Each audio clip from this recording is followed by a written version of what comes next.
Bonjour à tous, la bienvenue pour cet astro-oracle de la semaine du 2 au 8 octobre. C'est une semaine où on va avoir pas mal de contacts, notamment un contact que j'attendais avec impatience, on va dire ça comme ça, à savoir l'aspect entre Pluton et Mars, donc on va s'en parler après, c'est pour ça que je l'ai mis dans le titre de cette vidéo.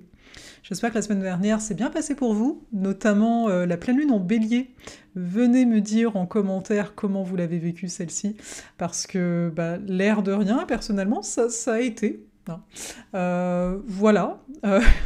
Est-ce que c'est parce que c'est les énergies bélier?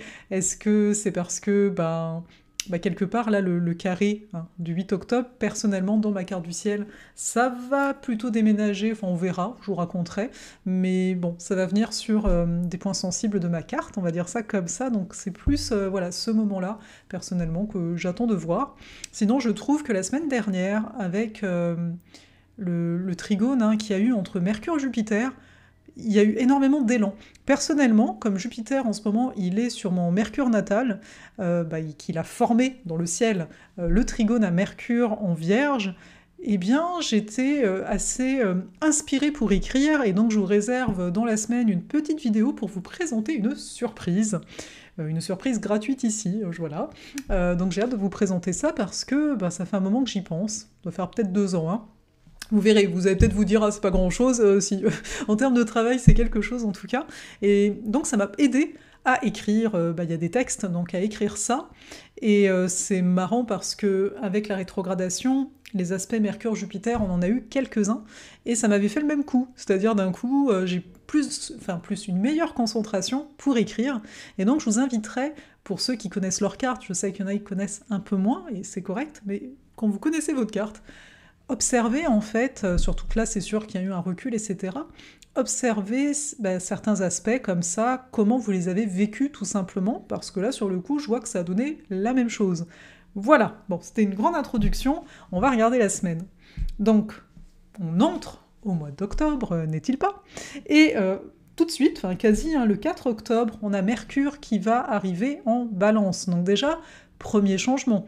Vu que Mercure a rétrogradé dans le signe de la Vierge, on l'avait dans la Vierge depuis donc un petit moment, on va dire ça comme ça. Et là, hop là, il rentre en Balance. Donc qu'est-ce que ça pourrait nous apporter, sachant que on vient de vivre une pleine lune en Bélier où il y a déjà Mars Balance, le Soleil Balance, Soleil Pallas en plus en Balance. On sait que Chiron est toujours en Bélier, peut-être à voir si on va en parler dans cette vidéo, parce que le Soleil, d'ici la fin de semaine, il va commencer une opposition à Chiron. Donc, on nous parle quelque part de prendre le temps quand on s'exprime, de pas aller trop vite quand on va dire les choses, parce que oui, on pourrait le regretter. À voir comment s'est passée la pleine lune, parce que la lune bélier peut avoir un côté très réactionnel en fait. Donc là, ça vient ajouter de la patience, de la douceur. Moi, j'aime bien voir quand Mercure est là ici en Balance, mais j'aime bien aussi voir Mercure comme qu'est-ce qu'on se raconte à l'intérieur de nous, tous ces dialogues intérieurs. Donc peut-être quand il était en Vierge, on mettait le doigt sur beaucoup de choses de l'ordre du détail. Ah, il y a tel truc, etc. Ah, j'aimerais la notion d'amélioration. J'aimerais améliorer telle chose, telle chose, telle chose. Et là, en Balance, c'est comme si au niveau de notre dialogue intérieur, on est vraiment invité à apporter beaucoup plus de douceur, peut-être à plus penser en termes de comment je peux me faire du bien. Et aussi, peut-être, comme c'est un petit peu l'ombre de la balance, est-ce qu'on va avoir tendance à vouloir faire du bien à l'autre avant de faire du bien à soi? Donc, encore une fois, la posture qu'on va prendre dans notre relationnel va être ici assez important. Et on le sait, on va avoir la nouvelle lune en balance, je crois le 14 octobre, donc ça va être aussi un moment très important, donc observer au niveau de notre relationnel. Avant d'aller plus loin, parce que là on passe direct au 8 octobre, mais au début de la semaine, dès lundi, donc le 2 octobre, on a Mercure toujours en Vierge, il passe le 4 en Balance, mais Mercure Vierge opposé Neptune, c'est un aspect qu'on sentait déjà la semaine d'avant, qu'on sentait déjà au niveau de la pleine lune, il est encore là.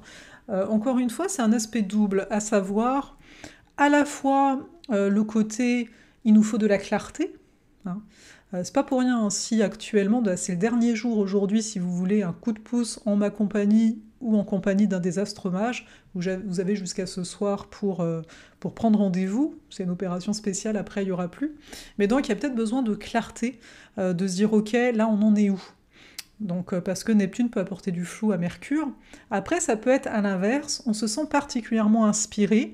Pour certains, ça peut vraiment donner l'effet « enfin, je lâche, en fait, je lâche au niveau de ma tête ». Donc voilà, on a ça en début de semaine, ça s'est déjà senti pendant le week-end, la fin de semaine, et ça va donc se sentir durant cette semaine-ci. On a également le 2 octobre un bel aspect Vénus en lien au nœud nord, donc Vénus toujours en Lion à ce moment-là. Encore une fois, ça vient juste pointer sur le fait de se faire du bien, de se faire plaisir, mais aussi, pourquoi pas, qu'encore une fois, le plaisir, etc., va peut-être passer par nos relations. Ensuite, on a donc le 4 octobre, ici, on va avoir Mars qui va être conjoint au nœud sud. Donc, je vous répète, c'est le 4 octobre, donc la même date où Mercure passe en Balance, on va avoir Mars qui, lui, va se mettre au niveau du nœud sud. Oui, c'est ça. Alors, qu'est-ce qu'on pourrait se dire ici ? Le nœud sud, en fait, surtout au début, il y a comme un cycle, il reste 18 mois dans un axe, les nœuds lunaires. Au début, il y a comme un nettoyage à faire. Donc on est dans une volonté de nettoyer notre relationnel, mais aussi tout ce qui est de l'ordre de la dualité. C'est-à-dire comment je me sens dedans, comment je me montre à l'extérieur, combien, tu sais, c'est l'équilibre, la balance. Quel espace je donne à ma vie privée, quel espace je donne à ma vie publique, professionnelle, etc. Donc il y a une recherche de balance, et donc on est dans une période de nettoyage dans un premier temps de ça, d'où le fait que nos désirs personnels, nœud nord bélier, peuvent être plus forts. Mais là, donc Mars, il est en relation avec ce nœud nord bélier, il arrive sur ce nœud sud, et donc ici plusieurs options possibles en fonction de chacun, bien entendu. Ça peut être, là au niveau relationnel, on a des combats, quelque part, donc peut-être aussi d'anciens schémas. Quand je dis des combats, c'est qu'on se prend la tête. Et qu'on se prend la tête en plus pour des futilités. On est quand même en balance. Les petites choses, là on ne sait pas pourquoi, on veut gagner. Donc observons en fait ce type de discours qu'on pourrait avoir à l'intérieur de nous. Après, ça pourrait être, au niveau de la semaine, bien sûr, au niveau de la semaine, ça pourrait être qu'on se sent particulièrement bien tout seul, on sent qu'il y a l'énergie, on a envie d'aller en contact des autres, on a envie de régler certaines choses. Ici, je pense, même si c'est pas de la Vierge, je pense quand même à la notion de prise de rendez-vous, des choses où, parce qu'il y a des relations, il y a des humains derrière, qu'on a comme mis de côté, et là d'un coup on se dit, allez, je prends mon courage à deux mains et j'y vais, quoi. Là, je pense à moi, je sais que j'ai des rendez-vous à prendre, c'est bien si ça peut nous aider. Donc il y a cet aspect-là, et il pourrait donc y avoir l'aspect au contraire où comment dire, on est davantage, j'ai envie de dire résigné. Vous savez, un peu la frustration du Mars, le côté j'ose pas m'affirmer, le côté mais l'autre il est en train de me marcher dessus. Donc voilà, il pourrait y avoir plus ou moins ces options-là, donc ça c'est pour cette semaine. Ensuite, on passe au 8 octobre, donc c'est dimanche prochain, d'accord ? On a Vénus qui va passer en Vierge. D'un coup, ça va nous changer, parce que pendant tout l'été, elle était en Lion. D'un coup, la priorité, j'ai envie de dire, ça va plus être la notion de plaisir, même si on s'entend quand il y a une rétrogradation dans un signe. Là, c'est comme si elle nous disait, c'est bon, ça je pense assez ancré, ils vont garder quand même cette notion de plaisir à l'intérieur d'eux. Et là, j'ai envie de dire, c'est comme le test, la Vénus Vierge, le fait qu'elle passe en Vierge. C'est-à-dire, là, voilà, t'es pris dans ton quotidien, il y a des trucs à faire et compagnie. Est-ce que tu vas te dire, je refais comme avant, en fait, réellement, là. Encore plus que quand elle est sortie de sa boucle rétrograde début septembre, là, ce serait vraiment, ok, non, en fait, je laisse faire, c'est pas grave, je passe après et compagnie. Surtout qu'on a beaucoup d'énergie balance. Ou bien, au contraire, on va réussir à mettre du plaisir dans les choses du quotidien. Tu sais, de se dire, là, je vais faire les courses. En fait, c'est plaisant aussi de faire les courses. Pourquoi ça pourrait être plaisant de faire les courses ? Parce que je considère que je vais être avec moi et je vais me mettre en priorité. Je veux dire, je peux aller faire les courses en me disant « oui, j'en ai marre, etc. » Mars nœud sud, frustration, tout ça.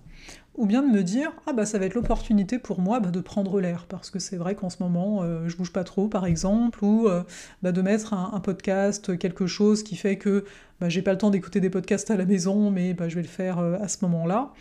Enfin voilà, vous avez compris, il y a comme cette possibilité de moduler, on est dans la forme hein, en vierge, donc à quoi on va donner forme maintenant après cet été? Ça va être une des questions qui est là. Le 8 octobre aussi, donc en simultané, nous avons Mars qui va être en carré à Pluton, c'est quelque chose qui va toucher cette semaine et la semaine prochaine aussi. Donc, ça peut donner plusieurs choses. Ce sont des aspects qui se répètent, hein. C'est juste là qu'on voit qu'il y a quand même une ambiance en lien à l'autre, en lien à une recherche d'équilibre, etc. Et là, il y a un Mars carré Pluton.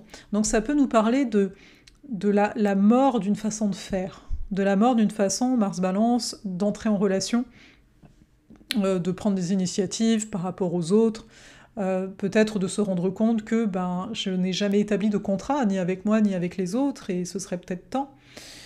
Ça peut être aussi une forme de violence ici à voir, même si Mars est en balance, il y a peut-être des choses que vous allez vous dire, mais quand l'autre me parle de cette façon-là ou ne me parle pas, en fait c'est violent pour moi, je le ressens violemment, ou peut-être... Enfin, c'est comme si, ça va pas grossir le trait comme un Jupiter, hein, mais ça va mettre l'emphase. Il y a peut-être une notion d'abus aussi, de se dire, mais est-ce que... Écoutez encore une fois votre dialogue intérieur, qu'est-ce que je me dis dans ces moments-là, c'est très parlant. Tu sais, des fois, personnellement, je vais dire, mais il abuse. Tu sais, oui, c'est une expression. Ouais, mais t'as dit ça, t'as pas dit autre chose. Et ces termes-là sont très associés à cette énergie plutonienne. Et avec Mars, il peut y avoir donc ce côté que l'autre, oui, il abuse, mais en fait, il prend une certaine place, il ne te considère pas, il est un petit peu guerrier. Après, le bon aspect d'un aspect comme ça, c'est la concentration. Ça pourrait nous donner, étrangement, vous allez me dire, une certaine concentration. C'est-à-dire si personnellement, je ressens comme de la colère rentrée, parce que ça peut être aussi pulsionnel, hein, cet aspect-là, à moi de voir comment je peux la canaliser, à moi de voir comment je peux l'utiliser à mon escient. Et Mars, c'est notre façon de faire. Donc ici, de se dire, si tu as besoin de te concentrer, ici c'est Pluton, hein, l'approfondissement, sache que tu peux être soutenu par rapport à ça. Donc après, certains peuvent être dans une posture obsessionnelle aussi, hein, ça peut arriver. Mais voilà pour ça. Donc c'est tout ce qui nous attend hein, pour cette semaine-là. La semaine prochaine, elle sera pas mal non plus en termes de changement. Donc j'espère que ça vous a plu, dites-le moi. Voilà, faites-moi un petit coucou en fait, tout simplement. Comme je le disais, je crois. Donc oui, si vous voulez une guidance, un coup de pouce, que j'ai appelé ça, c'est jusqu'à dimanche soir, le 1er, que vous pouvez prendre rendez-vous avec les astromages. Je sais pas si vous avez vu la vidéo. Bon, voilà, on a proposé ça, c'est une petite opération automnale, en se disant, il y a peut-être du monde qui a besoin d'un éclairage, sans prendre forcément une consultation en entier. Après, vous êtes libre, si vous voulez une consultation en entier, ça c'est disponible en tout temps, de toute façon. Et puis, qu'est-ce que je voulais vous dire? Oui, toujours pour ceux qui sont au Québec. Alors malheureusement, si vous pouvez pas venir à Montréal, je vais pas vous envoyer le livre, l'ère du Verseau, parce que en termes de frais postaux, vous avez mieux fait de le prendre sur le site internet, parce qu'il est sur internet hein, pour tout le monde. Donc voilà. J'hésitais à vous lire un petit extrait, mais bon, je pense que la vidéo, elle est déjà pas mal. Là, ce que j'ai, c'est lâcher prise. Voilà, je suis tombée sur le chapitre qui parle de ça. Ouais. Et aussi, les imprévus sont les opportunités que la vie nous offre. Voilà, on verra si nous avons des imprévus, on verra comment ça va vous parler. Et pour ceux qui ont déjà le livre, voilà, n'hésitez pas aussi à me mettre un petit mot. Oui, oui, je suis en mode allez-y, parlez-moi, c'est sympa. Bon, allez, je vous laisse là-dessus. On va se retrouver donc pour une petite surprise, normalement, cette semaine, histoire que vous soyez au courant. Et je vous dis à tout bientôt.